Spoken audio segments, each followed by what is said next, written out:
Mesdames et messieurs, bonsoir. Merci d'avoir choisi RTI1 à la une de ce 20h.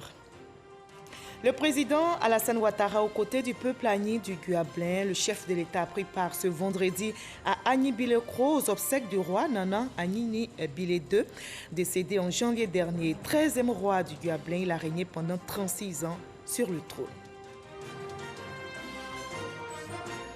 Le projet à impact rapide suit son cours. Le Premier ministre Ahmed Bakayoko, également maire d'Abobo, vient de lancer les travaux dans sa commune. 12 établissements scolaires publics seront rénovés et des commissariats dotés d'engins roulants à Abobo. Près d'1 milliard de francs CFA ont été débloqués pour la commune.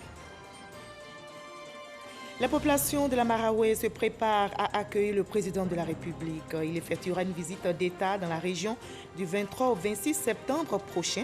Dans les départements, on s'active pour les préparatifs avant l'arrivée du chef de l'État.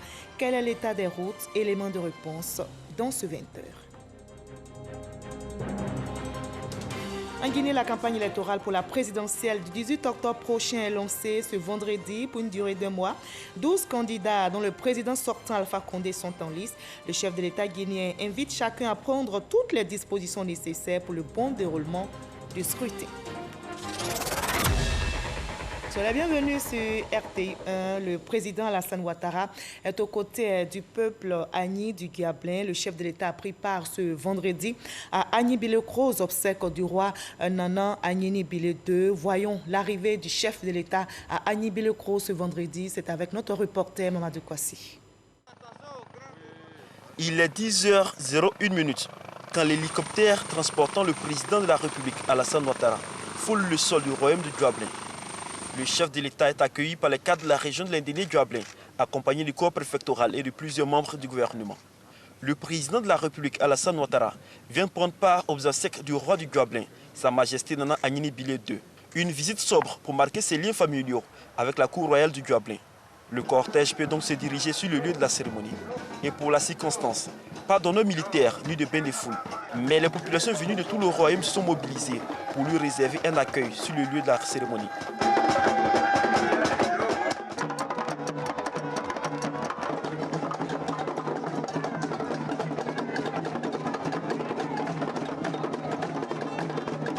Sur les lieux des obsèques, c'est une foule compacte constituée de différentes communautés et de délégations venues de plusieurs régions de Côte d'Ivoire qui l'attendent. La cérémonie peut donc commencer avec son arrivée. Et la cérémonie a effectivement débuté ce vendredi. Le royaume du Guablin rend hommage à son roi Nana Agnini Bilé II, décédé en janvier dernier. Le président Alassane Ouattara, solidaire du peuple Agni du Guablin, a effectué, vous l'avez vu, le déplacement pour prendre part aux obsèques ce vendredi à Agni Bilekro, 13e roi du Guablin. Nana Agnini Bilé II a régné pendant 36 ans sur le trône. Viviane Aimé. Le Guablin, vêtu des couleurs rouge et noir, signe du deuil qui le frappe. Son roi, Sa Majesté Nana Agnini Bilé II, s'est couché pour toujours le 8 janvier dernier. Il est plus juste de dire en cette circonstance que le roi a mal aux pieds. Ce vendredi 18 septembre, date choisie pour ses obsèques, tambours parleurs et grelots résonnaient infatigablement au siège de la cour royale pour annoncer officiellement la douloureuse nouvelle à tout le royaume, ainsi qu'aux nombreuses délégations venues de tout le pays pour partager ce deuil. Le président de la République, Alassane Ouattara, avait quitté Abidjan ce vendredi matin pour venir rendre un dernier hommage à Sa Majesté Agnini Bilé II, qu'il avait en haute estime et qu'il considérait comme un frère, et aussi pour témoigner sa solidarité au peuple guablin. L'arrivée du président de la République à la cour royale a été ressentie comme la marque d'une grande considération.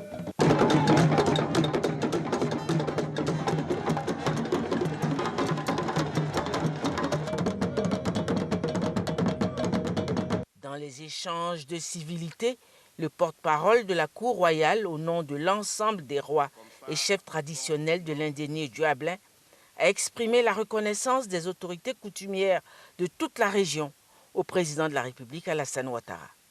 Pour ceux qui ne le sauraient peut-être pas, Nana Brendou Assamandjé est le roi fondateur du royaume du Guablin. Un roi courageux, brave et même téméraire. C'est ce nom que porte Nana Brendou Assamandjé II, ici présent. Excellence, Majesté, selon nos us et coutumes, lorsque vous revenez même de la plantation, ceux que vous avez laissés au village vous demandent les nouvelles. En ce qui concerne la cérémonie qui nous rassemble ce matin, le porte-parole qui est chargé de demander les nouvelles sera bien entendu le porte-parole du royaume. Et le porte-parole du royaume n'est autre que Nana Ladji Aka Tano. Nana, le protecteur du royaume, vous a pris comme son fils en raison des relations qu'il avait avec votre frère aîné, le député, président de l'Assemblée nationale, vice-président Gaoussou Dramane Ouattara. En raison de cette amitié, vous avez été adopté par Sa Majesté et qui vous a porté son amitié filiale jusqu'à la fin de sa vie. Le peuple du Gabelin et de l'Indénié vous traduisent leurs condoléances, vous consolent en tant que fils de l'Indénié Gabelin et vous demandent de vous confier à Dieu parce que la perte de votre père est la volonté de Dieu et que, avec vous et avec le Royaume uni, en communion avec le peuple, vous puissiez accompagner votre père dans des conditions les plus paisibles. Le président de la République a accompagné cette visite par des dons à la famille, aux différentes autorités du Dioablin en guise de participation aux obsèques du roi. 28 200 000, plus 10 caisses de guine. Cette enveloppe sera remise au préfet du département d'Aïmbi-le-Cros, qui s'agira de faire la répartition. En plus d'être présent personnellement, ce geste du président de la République a été vivement apprécié. À l'unisson, demande l'autorisation de venir remercier Sa Majesté.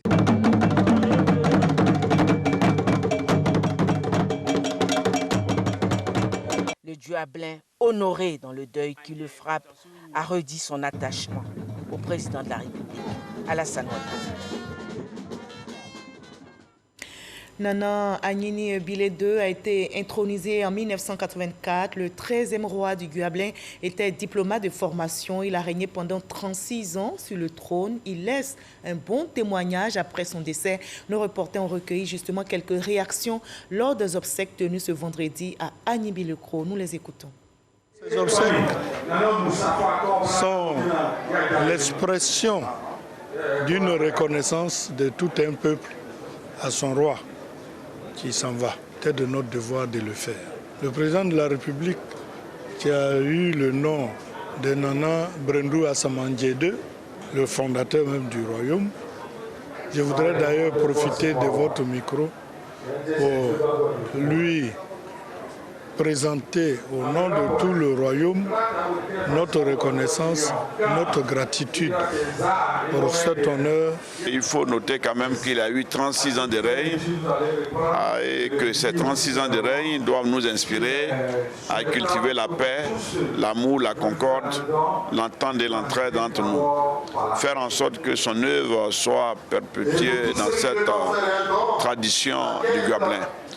C'est ce que cela nous inspire et nous voulons davantage faire en sorte que demain soit encore meilleur.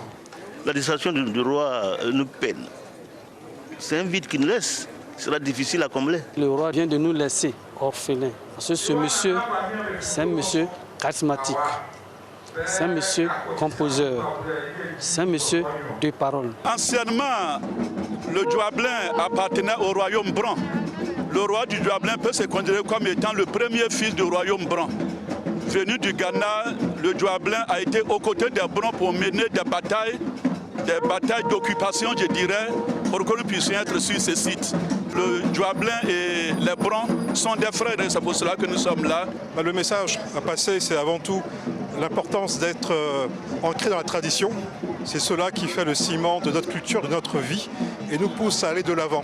Et bien sûr l'unité de la région avec 2 royaumes et un seul peuple. C'est très important. Un autre grand homme s'en est allé. Il s'agit de l'évêque émérite du diocèse de Yopougon, Monseigneur Laurent Akran Mandjo. Il a été inhumé aujourd'hui à la cathédrale Saint-André de Yopougon. Monseigneur Laurent Akran Mandjo, premier évêque du diocèse de Yopougon, capitalise 38 ans de vie sacerdotale, fidèle et clergé lui ont rendu un ultime hommage pour ses actions menées pour l'avancement de l'Église catholique ici en Côte d'Ivoire. Grâce Kando. Avant sa mise en terre, Monseigneur Laurent Akran Mandjo reçoit les insignes et attributs liés à sa charge pastorale. C'est ici, à la crypte de la nouvelle cathédrale en chantier du diocèse de Yopougon, que repose à jamais le prélat. 38 ans de vie sacerdotale, dont 33 consacrés à l'épiscopat. Que des témoignages. À travers Mandjo, on sentait l'amour du prochain. Il était un homme ouvert. Il a rassemblé l'Église, le diocèse. Il a cultivé les valeurs d'humilité. Il savait consoler les fidèles quand ils étaient dans la détresse. Le gouvernement, aux côtés de l'Église catholique, pour marquer sa solidarité. Aujourd'hui, nos cœurs sont en peine, mais en même temps chargés d'espérance. Il a porté la croix glorieuse du Christ pendant les moments de vicissitude. Et nous voudrions en ce jour lui rendre un ultime hommage et nous inspirer de sa vie pour être nous aussi porteurs de la croix du Christ pendant nos vicissitudes, pour que la paix règne dans nos cœurs, la paix règne dans notre pays. Docteur en droit canonique, l'évêque émérite du diocèse de Yopougon a exercé son ministère aux 4 coins du pays. Plusieurs actions sont à mettre à son actif. Premier évêque à instaurer les communautés ecclésiales de base, le diaconat permanent dans l'Église catholique, la création de plus d'une 50aine de paroisses et l'ordination de 263 prêtres. Le clergé lui rend hommage. Un pasteur zélé et dévoué, il avait une obsession traduite par sa devise épiscopale, Ministrare sed non ministrari, qui se traduit servir et non être servi. Comme son maître Jésus, il a travaillé sans compter, quelquefois même au détriment de sa santé. Comme il le disait lui-même, il faut toujours faire confiance au Seigneur qui nous appelle. Moi, je me confie à la providence. Je fais confiance au Seigneur pour le reste. L'Église catholique perd ainsi un grand homme de Dieu. Monseigneur Laurent Mandjo est né en 1940 à Songon-Agban. Il a été ordonné prêtre par le cardinal Bernard Yago en 1982. Il a été nommé premier évêque du diocèse de Yopougon par le pape Jean-Paul II. Tous ces vaillants héros ont laissé de bons témoignages aux filles et fils de la Côte d'Ivoire. On peut citer le travail, une valeur que promeut l'État ivoirien à travers le projet Impact Rapide qui suit bien son cours. Le Premier ministre Ahmed Bakayoko, également maire d'Abobo, vient justement de lancer les travaux dans sa commune. 12 établissements scolaires publics seront rénovés et des commissariats à Abobo seront dotés d'engins roulants. Didier Nguesson. Groupes scolaires ont entouré dans la commune d'Abobo. Ce bâtiment décoiffé de 4 classes est en rénovation. Décapage du plancher, les ouvriers sont à pied d'œuvre pour livrer le bâtiment d'ici à 2 mois. Ils reçoivent la visite du Premier ministre et maire de la commune d'Abobo qui met la main à la pâte. Ahmed Bakayoko lance officiellement les travaux du projet à impact rapide qui permettra de rénover et construire à Abobo 18 nouvelles classes, 139 bureaux et toilettes et réaliser 500 mètres de clôture au bénéfice de 12 groupes scolaires. Nous, le COGES, on est de passage. Mais l'État, les biens de l'État, biens des publics, c'est pour eux. Il doit prendre soin de ça toujours. Quand tu fais pour 2000 enfants, plus que 2000 enfants, c'est Dieu qui va te bénir. C'est vraiment de forts sentiments de joie et de reconnaissance. Et avoir 12 groupes scolaires qui vont être impactés justement par ces projets, c'est une grande contribution à l'amélioration des conditions de travail et d'études des élèves de la région Abidjan 4 et de la commune d'Abobo en particulier. En plus de l'éducation, la sécurité va capter une partie de cet investissement avec la remise de 9 véhicules pick-up et 8 motos au commissariat d'Abobo. Montant total des investissements, 914 millions de francs CFA. Très vite, en 2 mois, 3 mois, les enfants pourront avoir des classes dans de meilleures conditions et étudier comme leurs camarades de toutes les autres communes de Côte d'Ivoire. Ensuite, nous allons avoir des actions dans la sécurité. Tout le monde est témoin de l'amélioration de la sécurité à Abobo. Et avec ces moyens additionnels, nous allons pouvoir encore faire mieux. En tout cas, je suis très heureux. C'est un maire comblé qui dit toute sa gratitude au président de la République. Habitat, Sogefia, PK18, Cité Concorde sont entre autres les quartiers qui vont bénéficier du projet à impact rapide. Dans l'actualité politique nationale, Siaka Bamba, membre du PDCI-RDA, n'a pas prêté serment comme prévu hier jeudi 17 septembre. La raison, l'impétrant ne s'est pas présenté devant les juges du Conseil constitutionnel.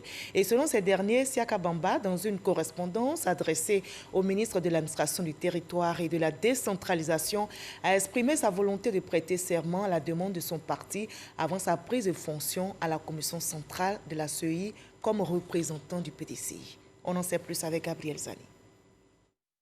Devant les juges du Conseil constitutionnel, la chaise de l'impétrant Siaka Bamba est vide.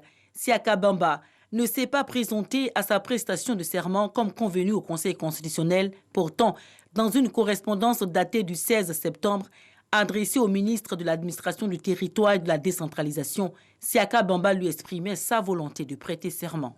Monsieur Siaka Bamba, à Monsieur le ministre de l'Administration du Territoire et de la Décentralisation, je confirme par la présente que le président Bédié, président du PDCI RDA, m'autorise de vous demander de bien vouloir, avec l'accord du président du Conseil constitutionnel, d'organiser ma prestation de serment en vue de ma prise de fonction à la commission centrale de la commission électorale indépendante.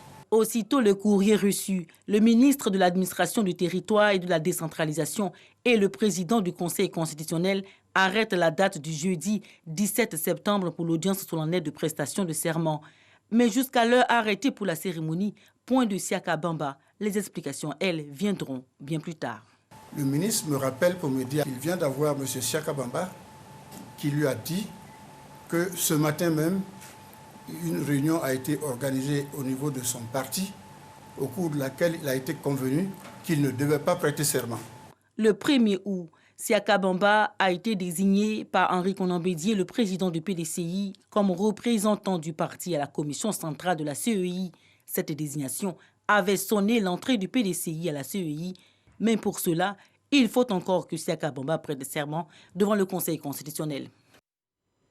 La présidentielle en Côte d'Ivoire, la situation des droits de l'homme, 2 sujets principaux à l'ordre du jour des rencontres périodiques qu'organise le Conseil national des droits de l'homme. Les diplomates, représentants des organisations du système des Nations Unies et organisations internationales ont pris part à cette réunion et ils se sont imprégnés de l'évolution de la situation des droits de l'homme dans notre pays. Sidonie Davila. La situation des droits de l'homme s'améliore de plus en plus dans le pays, au dire de la présidente du Conseil national des droits de l'homme. Le sujet abordé avec le corps diplomatique a pour but de les éclairer sur les droits de l'homme au cours des 6 derniers mois. Il s'agit pour le CNDH de présenter succinctement les grandes lignes de la situation des droits de l'homme telles que observées par le Conseil dans la période de janvier au 31 août 2020.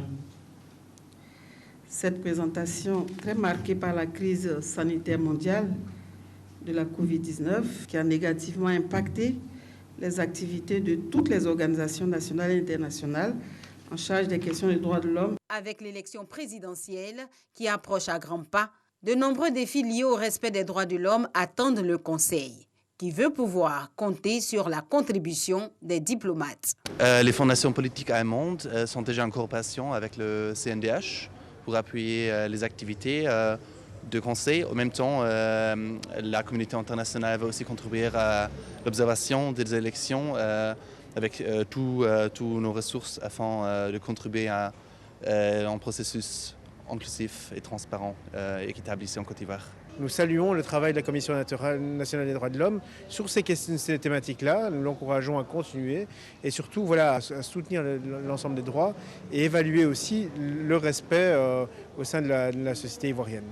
Cette rencontre s'inscrit dans le cadre des échanges périodiques du CNDH.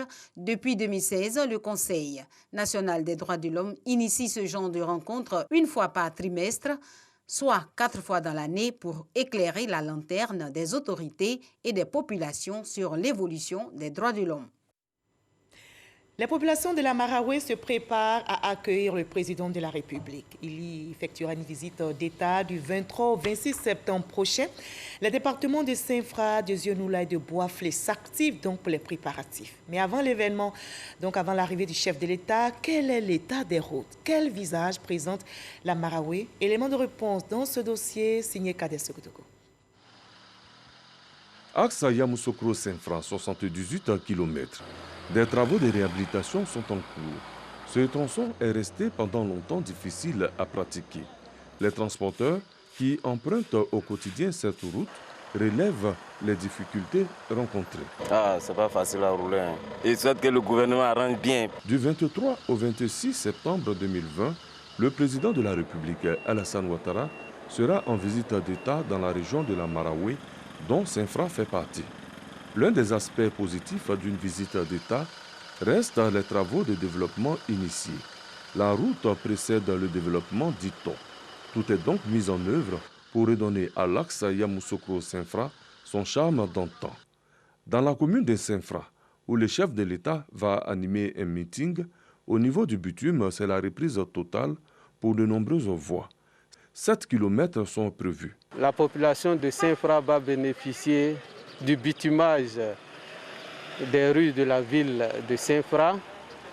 Il y aura aussi le réseau d'adduction d'eau potable qui sera amélioré. Les rues de la ville de Saint-Fra et certains quartiers vont bénéficier de l'extension du réseau électrique. Pour la municipalité, cela était très attendu. La visite d'État est liée au développement. Donc pour nous, c'est un robinet de développement qui s'ouvre sur notre ville. En quittant Saint-Fra pour le chef-lieu de région Boisflé, vous êtes tenté de revenir par Yamoussoukro, soit plus de 120 km de route bitumée ou emprunter la voie non bitumée qui est de 45 km. Ce n'est un secret pour personne. Une route en bien mauvais état. Avant l'arrivée du chef de l'État, le reprofilage a démarré, mais l'espoir de voir l'axe Saint-Fra-Boisflé revêtu de bitume est une attente réelle. Cette route Saint-Fra-Boisflé qui est en terre battue et qui cause tant de désagréments aux populations qui partagent beaucoup de choses ensemble. Et c'est vraiment un cri de cœur que les populations lancent en direction des autorités pour que cette voie-là soit véritablement bitumée. Dans le chef-lieu de région Boisflé, des travaux sont également prévus pour l'arrivée du président de la République. Déjà, nous avons de bons signaux, il faut le dire. Nous voyons des machines qui parcourent déjà la ville. Et en termes de bitumage, nous avons la voie qui passe non loin de la prison civile, qui contourne la résidence du préfet et jusqu'à la préfecture qui est en train d'être bitumée. Au niveau du village Lopoafla, jusqu'au quartier d'État, des travaux de reprofilage des voies, y compris dans les sous-préfectures également. De Boisflé à Zionoula, la voie est bitumée. Les quelques endroits dégradés sont en cours de traitement. Les 65 km qui séparent les deux localités seront vite parcourus. Zionoula, avec l'arrivée du patron de l'exécutif ivoirien, bénéficie également de travaux. Nous sommes ici à la résidence du préfet. Et les travaux de rénovation de cette résidence ont débuté et ça a été réalisé environ 80%. Il y a des travaux de voirie urbaines qui sont prévues et qui sont en cours d'exécution. Il y a également des travaux d'extension du réseau électrique et d'adduction d'eau qui sont en cours. Des travaux qui répondent aux attentes des administrés du maire. La venue du président est un ouf de soulagement pour cette commune, raison pour laquelle nous avons sollicité à ce que le président de la République puisse nous donner du bitume et un château d'eau quand même, parce que le seul château d'eau qui est là n'arrive plus à alimenter véritablement la commune. Le ministère de l'équipement et de l'entretien routier, qui supervise les travaux, est régulièrement en visite de chantier. Dans la Marawi, on a un réseau routier de 2700 km de route, dont 250 km bitumés. Donc toutes les routes bitumées font l'objet de traitement actuellement. Et les routes en terre aussi. Dans le cadre du programme d'entretien routier 2019-2020, il y a 800 km qui sont en traitement, mais il y a 500 km qu'on rajoute dans le cadre de l'arrivée du chef de l'État. Et en plus, on a 20 km de voirie à réhabiliter dans les 3 départements. À cela, il faudra ajouter les lieux de meeting. Et ici, on est au sein de la préfecture qui est en train d'être aménagée, où il va avoir un conseil des ministres. Dans l'ensemble, tous les travaux se déroulent très bien. La bonne note au niveau des routes de la région de la Marawi reste les tronçons Yamoussoukro-Boisflé et Boisflé-Daloa entièrement réhabilités. La joie des usagers est de mise. Avant, on pouvait faire au moins des heures avant d'arriver à notre destination. Maintenant, à moins de 5 minutes, nous sommes là. Nous félicitons le gouvernement. Actuellement, des gros camions qui vraiment ne font plus de longue durée pour accéder à Yamoussoukro. Et même nous qui faisons aussi des affaires. Au total, 20 km de bitume pour Saint-Fra, Boisflé et Zenoula, plus de 500 km de routes reprofilées. Ce sont un peu plus de 15 milliards de francs CFA que l'État de Côte d'Ivoire a investi pour les travaux routiers liés à la visite d'État dans la région de la Marawi. Des routes qui répondent aux attentes des populations. Et on poursuit notre voyage en direction Béoumi dans la région de Gbeke qui fait aussi sa mue à la grande joie des populations. Béoumi bénéficie de 5 km de bitume dans le cadre du programme de développement des infrastructures routières. La première phase a été lancée. Le ministre de la Communication et des Médias, Sidi Touré, a traduit la reconnaissance du peuple Godé et Goli au président de la République. Soro Corona. Albert Kona, conducteur de moto-taxi dans la commune de Béoumi, région de Gbeke. Albert est constamment chez le mécanicien à cause du mauvais état des routes. Souvent, quand tu prends les clients à cause des routes, se plaignent. Tu peux travailler une journée, l'argent que tu gagnes, tu peux aller mettre la réparation. Pour améliorer la circulation dans la ville et mieux valoriser le potentiel économique, la commune de Béoumi va bénéficier de 5 km de bitume. Un projet qui s'inscrit dans le cadre du programme de développement routier 2016-2025. Les travaux de la première phase de ce projet, long de 2 km 100, ont été lancés. Coût des travaux, 1,6 milliard de francs CFA, entièrement financés par l'État de Côte d'Ivoire. Le maire a exprimé la joie des populations de Béoumi. Le bitumage des voies de la ville de Béoumi, dont la réalisation avait été promise par tous les gouvernements précédents, connaît enfin son exécution sous le mandat de son Excellence Alassane Ouattara. Nous disons,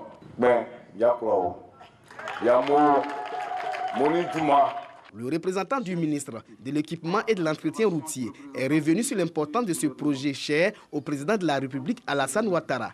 Aristide Yao a annoncé également le début des travaux de bitumage de l'axe Béoumi-Sakassou-Tiébissou. Il sera procédé également au lancement des travaux de bitumage de l'axe Béoumi-Sakassou-Tiébissou, permettant ainsi de faire l'économie du détour par Boaké pour se rendre à Yamoussoukro et Abidjan. Le ministre de la Communication et des Médias, au nom du peuple Godé et Goli, a plaidé pour le bitumage de l'axe Béoumi-Bodokro-Marabadiassa. Le ministre Sidi Touré s'est apaisanti sur la cohésion sociale et la paix retrouvée à Béoumi, deux conditions indispensables au développement. Aujourd'hui, nous célébrons le goudron. Beaucoup de gens disent qu'on ne mange pas goudron, mais je crois qu'ici à Béoumi, vous mangez goudron, n'est-ce pas? Le goudron précède le développement. Et le goudron aussi donne du travail, parce que les gens ont confiance. Les cadres viennent investir parce qu'ils voient que ce n'est plus tellement le village qu'ils ont eu dans leur mémoire. Nous, on a demandé, et j'ai plaidé pour ça, auprès du président de la République, pour nous là, le goudron qui sera lancé à Tchébissou, il va jusqu'à Bodokro pour se terminer à Marabadiassa. Ces travaux de bitumage vont durer 2 mois et permettront à 100 jeunes de sortir de la précarité. Le département de Béomi va bénéficier également de 700 km de reprofilage lourd et léger. Et la Côte d'Ivoire au travail s'engage au plan sanitaire contre le coronavirus. Les messages de sensibilisation se poursuivent pour contrer le virus.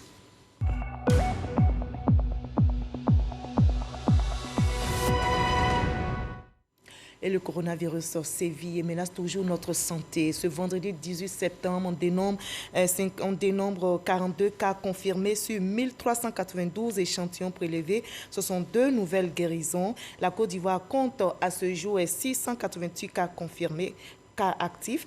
Attention donc à ne pas relâcher dans l'observation des gestes barrières.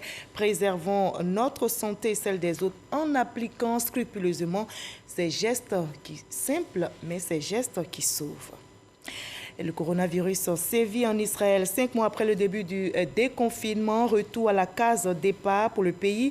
Pour tenter donc de juguler une seconde vague de contamination, l'État hébreu a entamé ce vendredi un confinement, devenant ainsi le premier pays fortement affecté par le coronavirus à réimposer cette mesure pour une durée d'au moins 3 semaines. Les Israéliens ne pourront pas se rendre à plus de 500 mètres de chez eux, hormis pour aller au marché, à la pharmacie ou au travail, un coup dur donc pour les différentes communautés religieuses. Ici en Côte d'Ivoire, le district d'Abidjan renforce la capacité opérationnelle de l'Office national de protection civile, ONPC, par la remise du matériel de prévention et d'intervention d'une valeur de 100 millions de francs CFA. La remise de ce don a eu lieu hier jeudi au siège de l'ONPC à la rivière Golfa Cocody. Issa Tchonayeo. Du matériel de secourisme, d'incendie et accessoires hydrauliques et d'épuisement. C'est le don fait par le district autonome d'Abidjan à l'Office national de protection civile, ONPC, d'une valeur de 100 millions de francs CFA. Ce geste vise à augmenter la capacité opérationnelle des sapeurs-pompiers civils dans l'accomplissement de leurs tâches. Nous souhaitons que nos populations comprennent le rôle fondamental qui est celui de la protection civile, qui engage les agents qui y travaillent à être en première ligne dès qu'il y a une catastrophe ou des besoins spécifiques. Ils font un travail remarquable. Nous devons les protéger, nous devons les encourager, nous devons les soutenir et nous devons les féliciter. C'est ainsi qu'ils donneront le meilleur d'eux-mêmes. Reconnaissant au district d'Abidjan, le ministre de la Sécurité et de la Protection civile, Vagondo Diomandé, indique que ces services feront un bon usage du matériel. Au souhait du président de la République, que tous les Ivoiriens travaillent la main dans la main pour le bonheur de chacun des habitants de ce pays. Et tous ceux qui ont compris qu'il faut soutenir ces sauveurs sont à saluer, parce que l'État à lui seul ne peut pas tout faire. Le ministre de la Sécurité et de la Protection civile souhaite par ailleurs que d'autres structures emboîtent le pas au district autonome d'Abidjan pour renforcer la capacité opérationnelle de l'ONPC.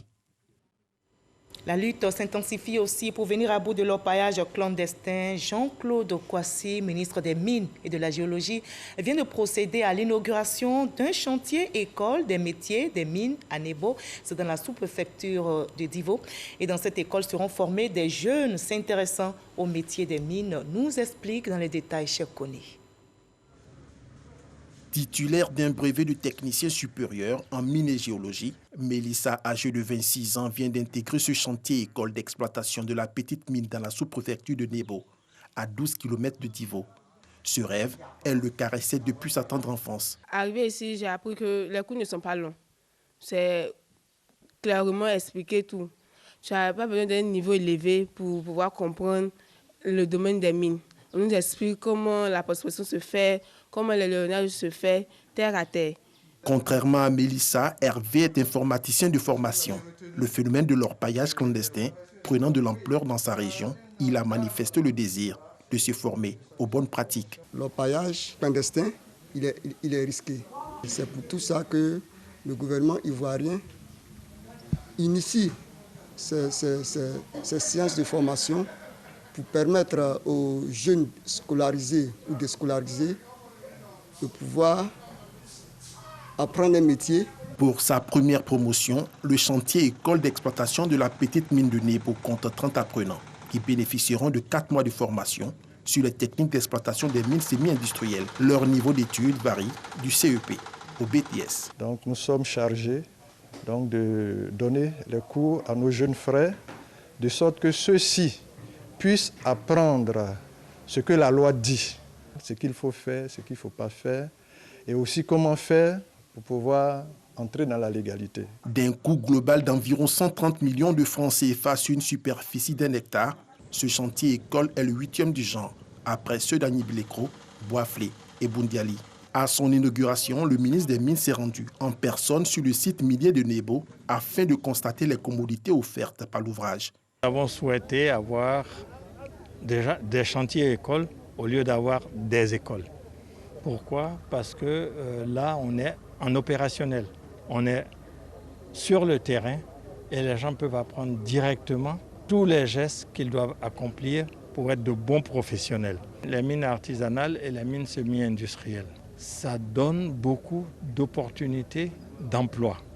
Ça donne une grande opportunité de création de richesses dans ces petites mines aux côtés des grandes mines. Donc pour la Côte d'Ivoire, j'allais dire, c'est tout bénéfice de pouvoir développer de tels chantiers écoles. Après Nebo, 2 autres chantiers écoles dans les villes de Dabakala et Zouaounien vont être inaugurés. À fin 2020, la Côte d'Ivoire comptera 11 chantiers écoles pour une capacité de formation de 1000 artisans. Sur la scène politique nationale, l'Union des femmes du RHDP se mobilise pour l'élection présidentielle du 31 octobre prochain. Les militantes du Parti des Oufouettistes étaient justement en réunion au Palais de la Culture pour affiner leurs idées, leurs stratégies. Explication détaillée avec Konaté Moussa. Élection présidentielle 2020. Les femmes du RHDP se mobilisent. La présidente de l'Union des femmes du RHDP bat le rappel des troupes pour l'échéance du 31 octobre prochain. Les femmes du RHDP, en ordre de bataille, pourront compter sur certaines militantes du PDCI. Considérant que le RHDP apparaît comme étant le seul instrument de combat politique capable de consolider la paix en Côte d'Ivoire, nous, femmes du PDCI RDA, affirmons solennellement notre adhésion au RHDP. Mes chères sœurs, votre venue est une énergie nouvelle, supplémentaire, qui va féconder notre action. Nous vous en félicitons, car vous faites ainsi le bon choix, celui de la paix, de la stabilité et du développement. L'Union des femmes du RHDP renforce ainsi son effectif, une branche féminine du parti engagée pour la victoire du candidat Alassane Ouattara avec le soutien des cadres. Les femmes de Côte d'Ivoire, dans leur diversité politique, ethnique, religieuse, ont décidé de se mettre ensemble pour consolider la paix cultivée chaque jour par le président Alassane Ouattara, pour renforcer la cohésion cultivée tous les jours par le président Alassane Ouattara, mais surtout pour rentrer dans le train du développement démarré par le président Alassane Ouattara qui est en train de sillonner toute la Côte d'Ivoire. La plupart des femmes qui comptent au PDCI sont dans le RHDP. Nous avons décidé d'être dans le RHDP parce que nous avons un chef qui s'appelle Alassane Ouattara. Nous avons décidé d'être dans le RHDP parce que nous avons un chef qui ne tient pas compte des couleurs politiques, des couleurs religieuses, des couleurs ethniques et qui s'est engagé résolument à développer la Côte d'Ivoire. Les cadres du RHDP ont également mis les femmes en mission de sensibilisation auprès des jeunes contre tout acte de violence. Pascal Affi-N'Guessan, président du Front populaire ivoirien et candidat à la présidentielle d'octobre prochain, a rencontré les chefs traditionnels du Grand Ouest face aux têtes couronnées issues donc de plusieurs régions de l'ouest du pays. Pascal Affi-N'Guessan a expliqué les motivations de sa candidature. On retrouve Konaté Moussa. Pour la conquête du pouvoir d'État, Pascal Affi-N'Guessan sollicite le soutien des populations du Grand Ouest.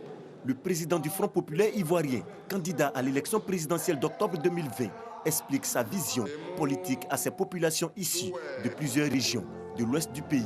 Votre présence nous honore. C'est un message que vous nous envoyez à nous tous qui sommes les cadres du FPI. Un message à l'unité. Un message au rassemblement autour de ma candidature. Et je voudrais vous rassurer que autant nous sommes attachés à l'Ouest, autant nous nous engagerons pour que les réparations que mérite l'Ouest soient réalisées. Le scrutin présidentiel se tiendra le 31 octobre prochain. L'équipe de campagne du candidat du Front populaire ivoirien, conduite par Barthélémy Nyépa, sera officiellement connue le 26 septembre 2020. À l'étranger, en Guinée, la campagne électorale pour la présidentielle du 18 octobre prochain est lancée ce vendredi pour une durée d'1 mois.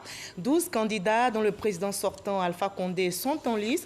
Le chef de l'État guinéen a invité les présidents de la Commission électorale nationale indépendante et de la Haute Autorité de la communication, ainsi que les ministres compétents à prendre chacun toutes les dispositions nécessaires pour le bon déroulement du scrutin. Notez que plus de 5 millions d'électeurs guinéens sont inscrits sur le fichier électoral et ils prendront part aux urnes le 18 octobre prochain. Fin de ce 20h, continuons de promouvoir la paix, ce trésor inestimable. À 23h, retrouvez Herman Guivet, demain 13h, Hamza Diaby et moi, je vous retrouve avec le même plaisir à 20h. Prenez soin de vous.